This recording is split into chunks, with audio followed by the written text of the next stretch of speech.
you need help with that? Here, let me have your foot. There we go. How about when we get home, we practice tying our shoes? Want to do that? Does that sound like a good idea?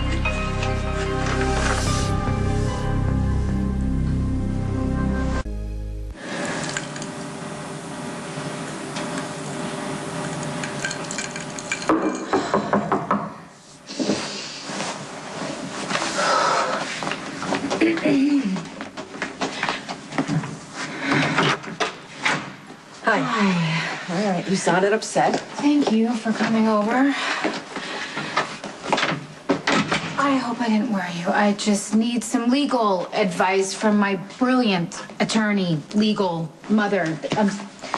Yes.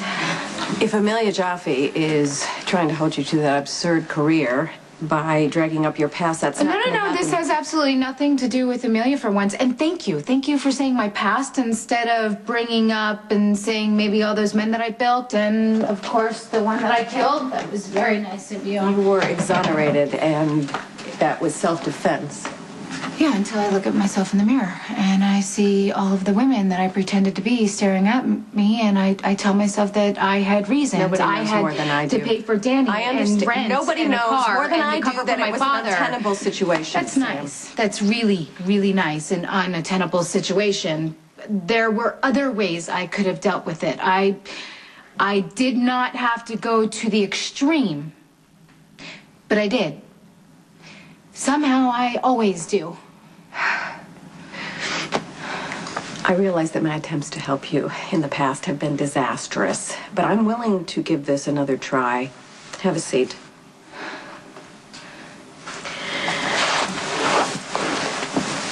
What happened, and what do you need? Okay. This has nothing to do with me personally. It's about a segment that we're doing on the show. Okay, what is the segment about? Okay. If a person witnesses a crime and doesn't report it, is that person guilty of anything? Okay, you sure you heard a baby crying? In the background, on a couple of phone calls. But that doesn't necessarily mean that the baby I heard is Jake. Oh, there's a chance it could be. Okay, we've crossed the county line.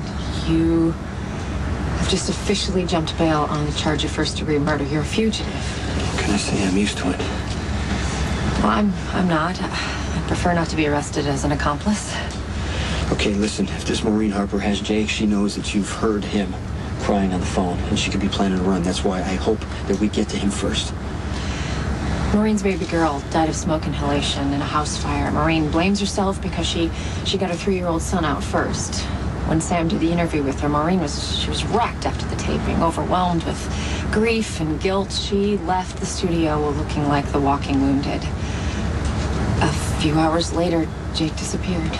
So, what, she could have grabbed Jake on impulse, put him in the car, been halfway to Albany while the cops were still looking in the park. Look, all that I know for certain is that Maureen is refusing to sign the release for the interview, and both times I've called her house, I heard a baby crying in the background. My gut tells me that baby is your son. About a very gray area of the law. There's a very fine line between an accomplice and a bystander.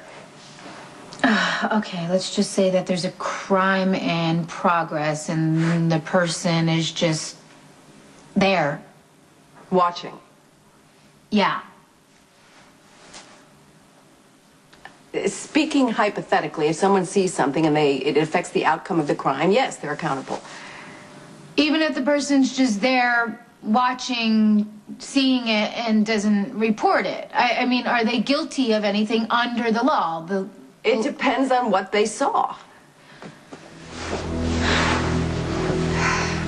This isn't about the show at all, is it? This is about Jason. Okay, what crime did you see Jason commit? Maureen knows me. I'll do the talking. If we're mistaken, I don't want to add to her grief, okay? I'll be right there. What do you want? And who is he? I have a takeout coming. Look, well, we apologize for the intrusion. We just want to discuss the release. I told you, I can't do it. Why did you bring him? He's attached to the show. You're trying to scare me, aren't you? No, not at all. I can't let you put that interview on TV. Look, you've already done the hardest part. We just need your permission to I said no. The whole thing was a mistake. You have to leave now. That sounds like a baby. My son probably turned on the TV. I have to go see what he's watching. No. That's not a television. Where's Jake?